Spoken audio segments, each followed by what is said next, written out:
A century may not be a very long time in the life of big bells, or even a set of chimes, but the 11 bell chimes of St. Peter's Church in beautiful Cobourg, Ontario, will take any reason for a party. They missed their 100th birthday, but not their 105th.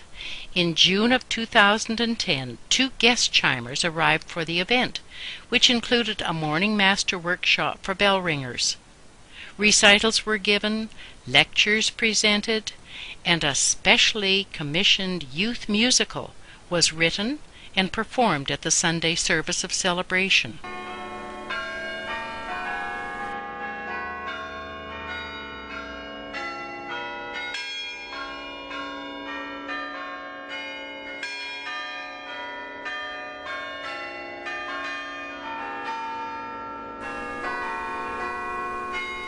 The chimes are high in the church tower, in the uppermost of 3 tower rooms.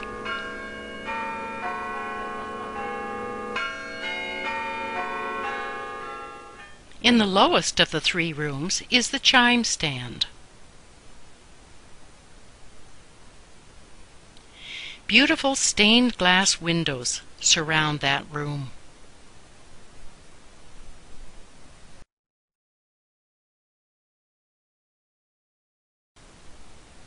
The first of the visiting chimers was Gordon Slater, retired Dominion carillonneur who had last visited the chimes 30 years earlier.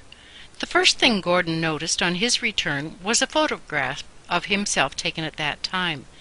Young Mark Franz was back those same 30 years later for a reprise of that photograph. With that inspiration, Slater presented a Friday evening recital for those in the neighboring homes, passing cars, and gathered on the church lawn. Sacred and secular numbers were intertwined, including "Take Me Out to the Ball Game."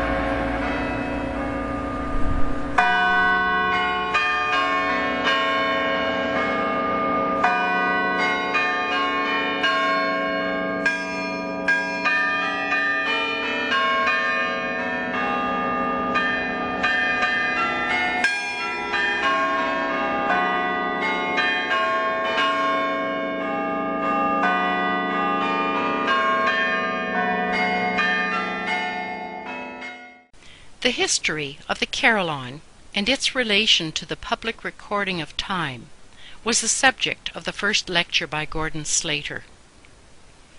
Among many other things, Slater explained how the Westminster chimes should really be the Cambridge quarters, as they were first used in the University Church of St. Mary the Great in Cambridge, long before they turned up in Westminster's Big Ben.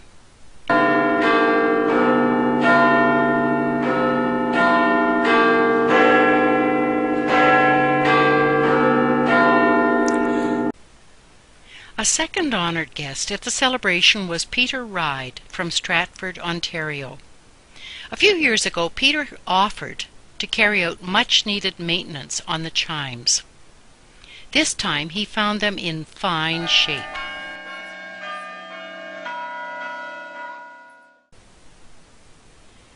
When it was first built, St. Peter's Tower had a spire, but no bells. In order for bells to be installed, the tower would have to be removed. But that was something the congregation of the day felt had to be done. And maybe the tower believed so too.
In 1905, a set of chimes was commissioned by members of the congregation in memory of friends and loved ones who had died. The making of the bells was a slow process, but finally, when it was all over, the bells were very pleased with themselves, and we can imagine them breaking out of their molds with shouts of joy.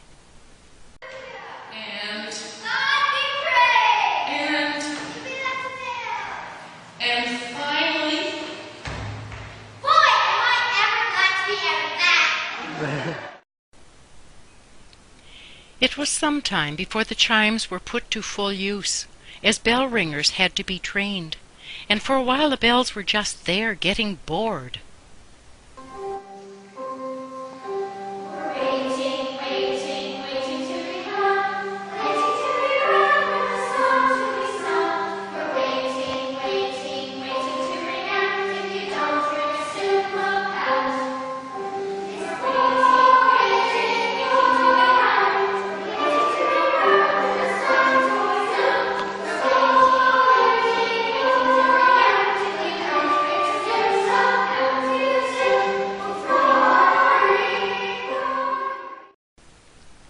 There was another time when the workings of the chimes didn't get the attention they deserved, and once again the bells became silent.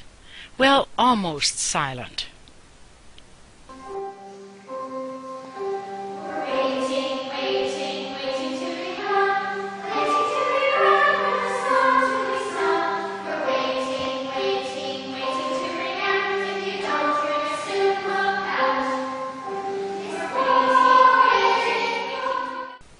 But for many years now, the chimes have been faithfully rung on all sorts of occasions, and sometimes just for fun, and we praise God for that.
Do you think that musical was a success? Lyrics and music were by Rod McAvoy, organist and choir director at St. Peter's. He worked with ideas contributed by the junior choristers.